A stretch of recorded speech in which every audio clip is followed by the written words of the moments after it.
I've seen so many CEO, founders, BD, partnerships, sales reps doing everything in the world, being super busy at their jobs, but actually lacking the productivity.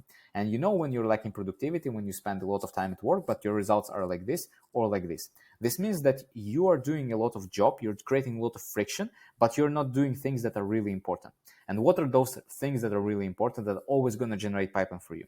Thing number one, pipeline generation. You need to always create pipeline for yourself. Every day you're putting new prospects in the sequences that are gonna generate like automated sequences on Telegram, on whatever. You need to get new people in your pipeline. So whenever you're looking at your pipeline, there's always going to be people that are in the middle of the outreach sequences, people that you already having the conversations with, people that you already met with, and people that you're just enrolling in the new pipeline today that they never heard about your product.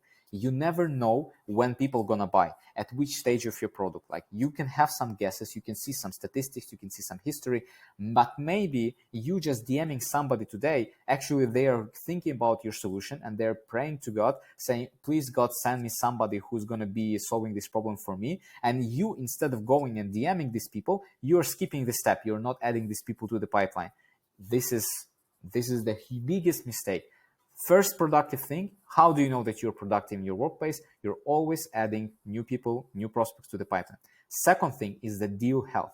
You know what deals are healthy and you're focusing on healthy deals, because you can have a lot of deals in your HubSpot or in your Enrich view. You can see, like, for example, 10 deals open and you can say, okay, I'm doing fine. But actually a lot of those deals are going to be trash, because you're just like, you're imagining these deals, you're creating them for yourself. You don't have the confirmation that these deals are going to close. What's the probability that these deals are going to close? What are the productive next steps that you have for these deals? Do you have a call booked for these deals that are going to have a clear agenda, that are going to be moving forward this deal, or disqualifying?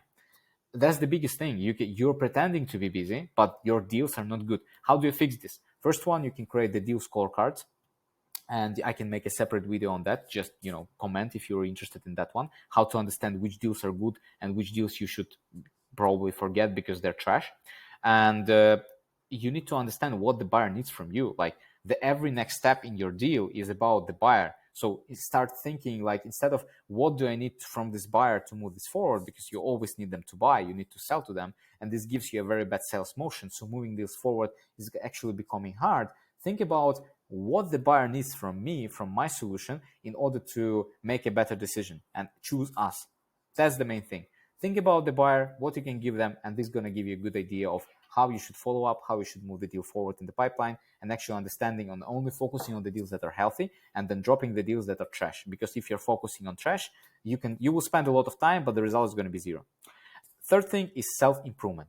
Understand your buyer. This is the most crucial and important piece of the feedback. You can invest a lot of time to learn how to create code sequences, do this, do that, blah, blah, blah. But the main part is that if you don't understand what your buyer is, their world, what are they afraid of, their pain, what they do not want their boss to tell them, what are they afraid is going to happen tomorrow, things, how to avoid them, you do not understand how to sell a product. You need to put these things in your outreach.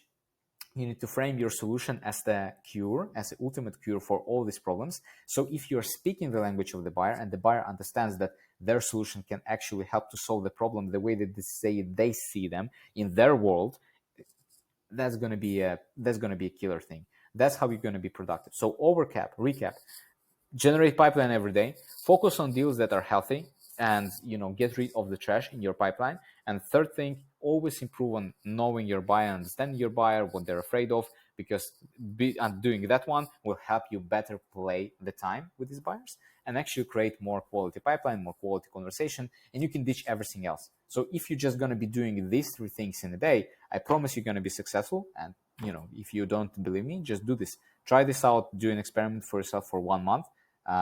Do these 3 things. Your workday will be 4 hours, and then see how it's gonna affect your pipeline. If you're not getting results right now, you don't have anything to lose. See you.